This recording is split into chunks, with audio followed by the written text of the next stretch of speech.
Welcome to the deep dive. Today we're diving into the world of scholarly reading habits, but with a twist. A twist. Yeah. You've brought us, well, a data set that's basically like a global map of what everyone's curious about in academia, Oh, article downloads, all from just one day in 2017. yeah. But here's the thing. We can see where each download happened, the time, even the exact article. It's like a snapshot, frozen in time, of researchers all over the world, each deciding to engage with, well, a specific piece of research at that exact moment. Yeah, it really is like peeking inside the collective research brain of the planet. I mean, we're talking millions of these downloads, Yeah, right? millions. Each one with a DOI, the time down to the second, and location data. Sometimes it's so precise we could probably pinpoint the building, even the room. Where do we even start with something like this? How about we start big picture? When you compare where all these downloads are coming from, the countries to the actual journals and articles, anything stand out. Okay, let me just skim through here. Whoa. See something interesting? The sheer volume from China is mind-blowing. Yeah. And it's not just, the usual suspects like Beijing or Shanghai. We're talking universities and research institutes all across China, all plugged into this global network of knowledge. It really highlights their emergence as a scientific powerhouse. I mean, we've all seen how many more research papers are coming from China. Right. But this data shows it's not just about publishing. They're actively reading and engaging with global scholarship, too. So are they looking at the same research areas as, let's say, Europe or North America? Good question. Okay, what's this? There's this huge spike in downloads from one of the top material science journals, and the vast majority, yeah, they're coming from Chinese institutions. Interesting. That actually aligns with China's major push in manufacturing their investment in material science research. It's clear they're focused on pushing the boundaries in those areas that directly impact their economy and technology. It's almost like we're getting a glimpse into their research strategy just from these download patterns. Exactly. And speaking of patterns, it's fascinating how this data shows connections you wouldn't expect. Check this out. New Year's Day, 15.01.34 Tehran time, someone in Iran downloads this super specific article on electroceramics. Electroceramics, huh? What are the chances? It gets weirder. At that exact same second, someone in Shanghai accesses the same article. No way. You're kidding. It's like a research mind meld across continents. It really highlights how interconnected this whole community is, even when the research is, well, let's say niche. Absolutely. It makes you think maybe there's a global convergence happening on certain research topics. Maybe it's driven by shared challenges, emerging trends. Who knows? Good point. So we see China really into this material science stuff. Yeah. What about other parts of the world? What are they clicking on? There are a ton of downloads here about agriculture research, tons from India and Southeast Asia. That makes perfect sense, though, right? Agriculture is the backbone of those economies. Plus, there are those urgent food security challenges they're facing. Right, of course. This data really just shows how those concerns are driving some serious research efforts. It's wild how we can see where the global research community is focusing its energy, like a heat map of where the world's problems are. It's like we're looking at a map of global knowledge needs.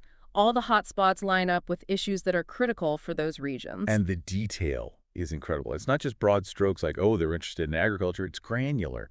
We're talking specific articles, obscure journals even.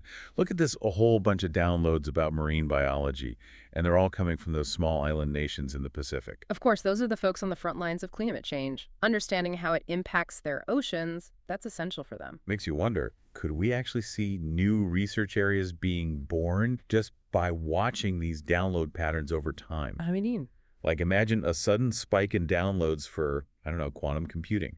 First from a few top universities, then spreading out as more researchers get on board. we could potentially spot new trends early on, even predict breakthroughs, just by analyzing what's piquing the curiosity of researchers around the world. Okay, now I'm really picturing us as some kind of academic detectives. We've got our evidence board, red string connecting download locations to journals, and the patterns reveal these hidden links Hidden links. between research priorities and the big global problems, Hmm. But we've mostly been looking at the where and the what of it all. What about the when? Could that tell us something? You mean the timestamps on each download? You're wondering if there's a pattern to when researchers choose to read? Exactly. It could reveal a lot about the rhythms of research life. Are there peak download times in certain regions? Maybe that tells us something about work habits, cultural norms, or maybe those patterns change depending on the research field. Hmm. Okay, let's see. Filtering by time of day. This is interesting. Downloads from China are pretty steady across the entire 24 hours. Just a Hmm. slight dip in the very early morning, Beijing time, of course. Sounds like a very competitive research environment.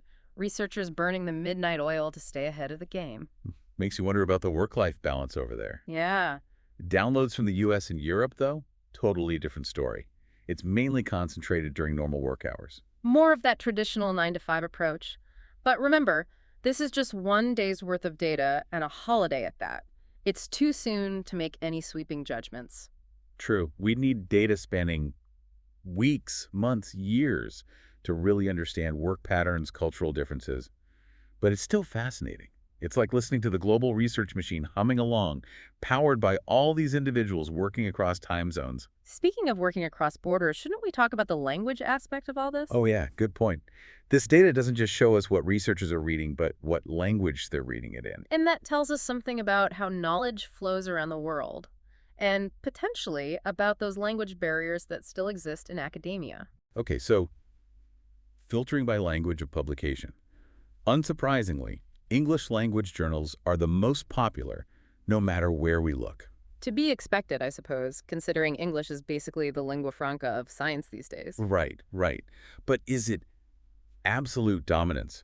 Are researchers in non-English speaking countries mostly sticking to English articles, or are they seeking out work published in their own languages? No, that's the million-dollar question. If we're not seeing much cross-language engagement, it makes you wonder, is knowledge really being shared fairly in the global research community? You start to think about all that potentially groundbreaking work that might be getting overlooked just because of language barriers. It's a sobering thought. But let's not get ahead of ourselves. What does the data actually say? So are we seeing those knowledge silos? Or are people actually crossing those language barriers more than we think? Well, it's complicated. English publications, they're definitely dominant, yeah. But we're also seeing these pockets where other languages are holding their own. Look at this German and French journals. They're getting a lot of downloads, especially from universities in those countries, obviously. So researchers are looking at work in their native languages. That's good. But is it enough to really counterbalance English's dominance? Are people stepping outside their linguistic comfort zones? That's what we need to figure out. And it's not as simple as just like counting downloads. Yeah. We have to think about the research itself. For example, fields like physics, computer science, they've got this very standardized language, right? So researchers in those fields might be more comfortable with English articles, even if it's not their first language. Right. But then you've got fields like literature, history, where the nuances of language, the cultural context, those are really important. Yeah, in those fields, I guess researchers would much prefer reading in their native language. It'd be fascinating to really zoom in on specific disciplines, see how those language patterns change. Absolutely. It's like this data lets us map not just where knowledge is, but the language it's packaged in. So, We see those borders, those linguistic borders, where they're more fluid and where they're actually blocking the flow of knowledge. and maybe, just maybe, if we can pinpoint those barriers, we can start to break them down. Think about it. What if we could translate research instantly, seamlessly, suddenly, all this cutting-edge knowledge becomes accessible to anyone, anywhere, no matter what language they speak? That would be incredible. It would unleash the full potential of having this global research community. This whole deep dive has been eye-opening. Who knew that just looking at a single day's worth of article downloads could tell us so much about how we seek knowledge? We've seen how the problems facing a region shape its research priorities, how language can both hinder and be overcome, and ultimately, how this whole interconnected web of knowledge is always changing. It really makes you think, what other secrets are hidden in this data? Exactly. And the best part is, this is just a snapshot. One day out of, well, forever. Imagine if we could analyze this kind of data over years. We could track trends, see how fields rise and fall, see the impact of global events. It'd be amazing. It really just goes to show the pursuit of knowledge never stops. And whether we're the ones making the discoveries or just curious to learn something new, we're all part of this incredible journey. So to everyone listening, what are you curious about? What connections are still out there just waiting to be found? Keep those questions in mind, and until next time, happy exploring.